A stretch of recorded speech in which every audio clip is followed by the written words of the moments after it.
Hello friends, நம்ம இதில் என்ன பார்க்க போகிறோம் அப்படின்னா, நான் உங்களுக்கு லைனிங் ப்ளவுஸ்லாம் எப்படி கட் பண்ணணும் எல்லாமே இந்த வீடியோவில் நான் போட்டிருக்கேன். ஆனால் இது வந்து லைனிங் ப்ளவுஸ் தான். ஆனால் இது ஒரு பூனம் கிளாத் ஆகும். பூனம் கிளாத் வந்து நம்ம கட் பண்ணதுக்குலாம் கொஞ்சம் கொஞ்சம் சின்னதாக தான் இருக்கும். எப்படி கட் பண்ணணும், என்ன மாரிலாம் கட் பண்ணுங்கிறத நான் ஃபுல்லாக போட்டிருக்கேன். எல்லாமே மறக்காமல் பாருங்கள். நான் வாங்க வீடியோக்குள்ளே போகலாம்.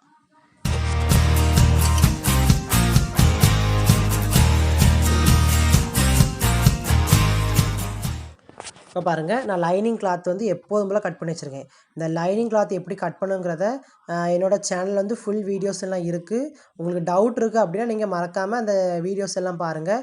அப்படி எதாவது டவுட் இருந்ததுன்னா கமெண்ட்ஸில் கேளுங்க, நான் கண்டிப்பாக சொல்லித்தரேன். நான் பின் பக்கம் கட் பண்ணியிருக்கேன், அப்புறம் ஃப்ரண்ட் பார்ட்டு கட் பண்ணி வச்சுருக்கிறேன், அதுக்கப்புறம் ஸ்லீவு கட் பண்ணியிருக்கிறேன்னு நினைக்கிறேன். ஸ்லீவ் கட் பண்ணி வச்சுருக்கிறேன். பாருங்கள், ஸ்லீவும் இதில் வந்து பூனம் கிளாத்துங்கிறனால நான் 1.5 இன்ச்சு கீழே மடித்து தைக்கிறதுக்காக வச்சுருக்கேன். அப்போ தான் பூனம் கிளாத் வந்து நல்லா ஃபிட்டாக நிற்கும். இல்லைன்னு வைங்களேன், அங்கேயும் மடங்கி ஒரு மாதிரி இருக்கும். அப்புறம் பட்டி எல்லாமே கட் பண்ணி வச்சுருக்கேன்.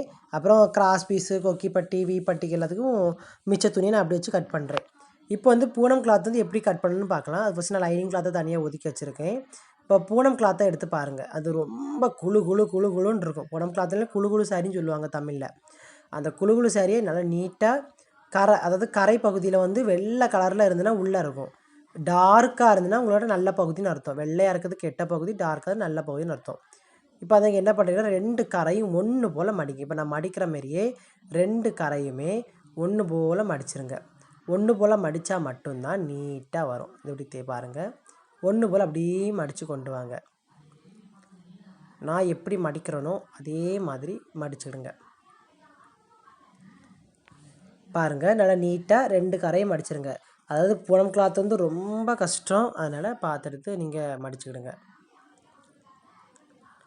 இப்போது 2 பக்கம் கரையை மடிச்சோன்னா முதல்ல நான் எப்போதும் போல் ஸ்லீவ் தான் கட் பண்ணுவேன். ஏன்னா ஸ்லீவ் தான் நமக்கு மெயினாக தேவைப்படும். ஸ்லீவும் பேக் சைடு வந்து நம்ம ஒட்டு இல்லாமல் கட் பண்ணணும். ஃப்ரண்ட்டு பட்டியோட நம்ம ஓரில் ஒட்டு போட்டால் கூட தெரியாது, அதுக்காக தான். இப்போது ஸ்லீவை ஃபஸ்ட்டு கட் பண்ணுங்கள். ஸ்லீவ் வந்து உங்களுக்கு எவ்வளோ உயரம் இருக்கோ வச்சு நீங்கள் கட் பண்ணி எடுத்துடுங்க. அதுக்கப்புறம் ஒட்டு எதுவும் போடணுன்னா நான் ஸ்டிச்சிங் டைமில் உங்களுக்கு கண்டிப்பாக சொல்லித்தரேன். அதுமாரி பூனம் கிளாத் கட் பண்ணும்போது பாருங்கள், கொஞ்சம் இந்த கவ்வி பிடிக்கும், அது கத்திரி சீரை கட்டு கொடுக்காது. நீங்கள் பொறுமையாக அழுத்தி கட் பண்ணணும். கொஞ்சம் நீட்டாக கட் பண்ணால் தான் நம்ம கட்டிங்கும் நீட்டாக இருக்கணும், ஸ்டிச்சிங்கும் நீட்டாக இருக்கணும். அப்போ தான் ஒரு ப்ளவுஸு ரொம்ப நீட்டாக இருக்கும் பார்க்கறதுக்கு. இப்போது ஸ்லீவ் முடிஞ்சு. இனி அடுத்து பின் பக்கம். இப்போ பின் பக்கத்தை நான் வச்சு காட்டுறேன் பாருங்கள். நான் வைக்கிற மாரியே வைங்க. பின் பக்கத்தை அதே மாதிரி தான் மடிப்பு பகுதி பார்த்து மடி பகுதி பார்த்து வைங்க. ஓப்பன் பகுதி டைமில் ஓப்பன் பகுதியை பார்த்து வைங்க. வச்சு பாருங்கள்.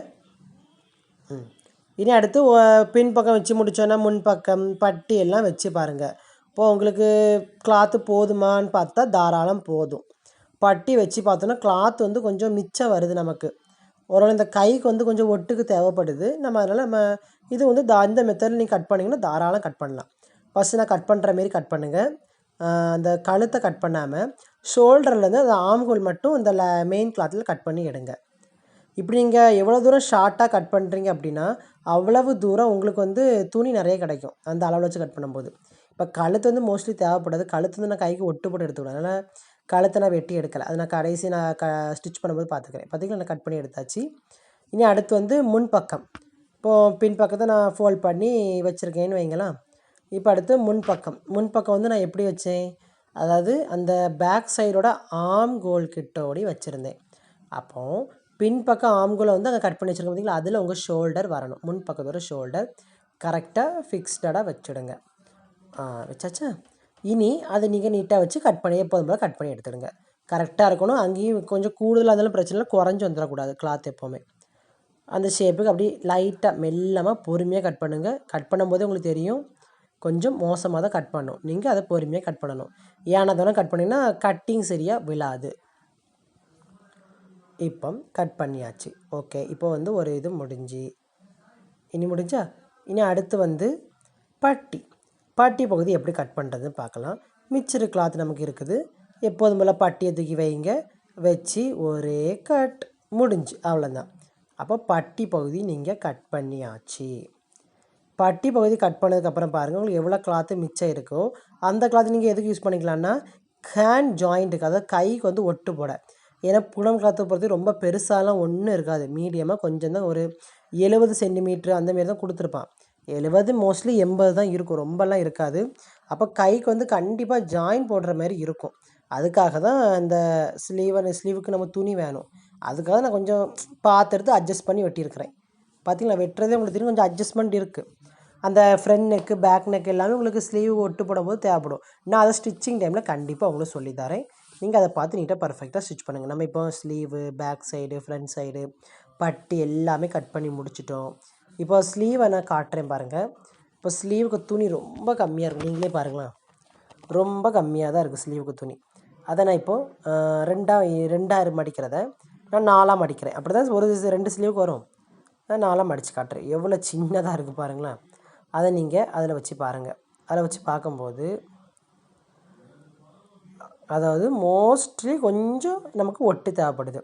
அப்போ கொஞ்சம் ஒட்டு நமக்கு தேவைப்படுதுன்னு அர்த்தம். நீங்கள் அதை கட் பண்ணும்போது இந்த மேல் சைடில் கொஞ்சம் மிச்சம்லாம் வரும். நான் இதெல்லாம் அடுத்த வேலை உங்களுக்கு கண்டிப்பாக ஸ்டிச் பண்ணும்போது சொல்லித்தரேன். இது போல் யூஸ்ஃபுல்லான வீடியோஸ் பார்க்க என்னோடய சேனலை மறக்காமல் சப்ஸ்கிரைப் பண்ணுங்கள், லைக் பண்ணுங்கள். டவுட் இருந்ததுன்னா கமெண்ட்ஸ் பண்ணுங்கள். தேங்க்யூ.